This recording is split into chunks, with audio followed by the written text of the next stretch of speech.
इसी शुक्रवार रिलीज हुई है एक और फिल्म जिसका नाम है द गाजी अटैक, जिसका निर्देशन किया है डेब्यूटेंट संकल्प रेड्डी ने और इस फिल्म को तेलुगु और हिंदी में एक साथ बनाया गया है। हिंदी में इस फिल्म के डिस्ट्रीब्यूटर हैं करण जौहर की कंपनी धर्मा प्रोडक्शंस और ए फिल्म्स। फिल्म के किरदारों की बात करें तो इसमें अहम किरदार निभाए हैं ओमप्री, राणा रघुपति, के मेनन, अतुल कुलकर्णी, तापसी पन्नू और नसर ने।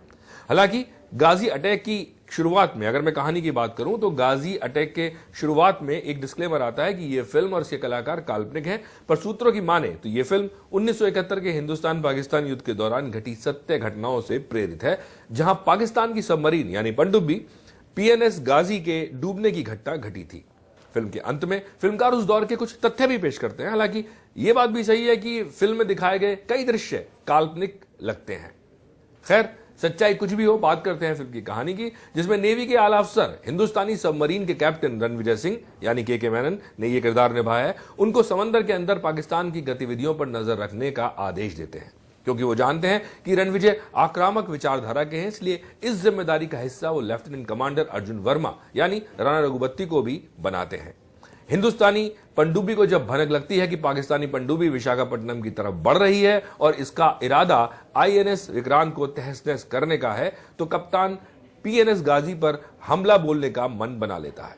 पर उसके आड़े आता है अर्जुन, जो रणविजय को नेवी के आदेशों के खिलाफ जाने से रोकता है। और उधर पाकिस्तानी पनडुब्बी के कप्तान को भी हिंदुस्तानी पनडुब्बी की भनक लग जाती है और वो उसे निस्तनाबूद करने की तैयारी कर लेता है। पर क्या पाकिस्तानी नेवी ये कर पाएगी? कमांडर अर्जुन कैप्टन रणविजय को अपने इरादों में कामयाब होने देगा? इन सब सवालों के जवाबों के लिए आपको फिल्म देखनी चाहिए, और इसलिए भी देखनी चाहिए क्योंकि समंदर के अंदर का युद्ध हिंदी सिनेमा में आप पहली बार देखेंगे। और बाकी फैसला जो आपको लेना है वो आप मेरी जो मैं खूबियां और खामियां आपको बताऊंगा फिल्म के बारे में, उसको सुनकर वो फैसला आप ले सकते हैं। फिल्म की एक खामी है फिल्म का मध्यांतर से पहले का हिस्सा, जहां कहानी में विरोधाभास थोड़ा कमजोर लगता है, खासतौर पर के मेनन और राणा रघुपति के बीच की नोकझोंक, जिसे देखकर लगता है कि रुचि बनाए रखने के लिए इसे जबरदस्ती डाला गया है और ये दृश्य असरदार साबित नहीं होते। फिल्म की दूसरी कमी है इसके स्पेशल इफेक्ट, जो थोड़ा नकली लगते हैं अगर इनकी तुलना आप हॉलीवुड फिल्मों से करें तो। इसके अलावा फिल्म के टेक्निकल टर्म्स यानी तकनीकी शब्दावली दर्शकों के नजरिए से बाधा बन सकती है। हो सकता है कुछ शब्द उनके ऊपर से निकल जाएं, और कुछ डायलॉग्स भी ऐसे हैं इस फिल्म में जो इतनी जल्दी में बोले गए हैं कि वो सर के ऊपर से निकल जाते हैं। तो ये थी फिल्म की खामियां, और अब बात खूबियों की।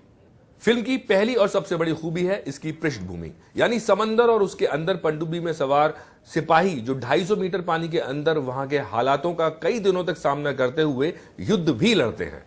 हिंदी सिनेमा में इस विषय पर और इस पृष्ठभूमि पर गाजी अटैक पहली फिल्म है और इसलिए यह खास हो जाती है। हालांकि फिल्म की कहानी एक लाइन में बहुत छोटी है, पर उसे अच्छे से फैलाया गया है अगर कुछ पहलुओं को छोड़ दें तो। मसलन राणा रघुपति और के बीच के सीन्स, जिनका जिक्र मैं खामियों के दौरान कर रहा था।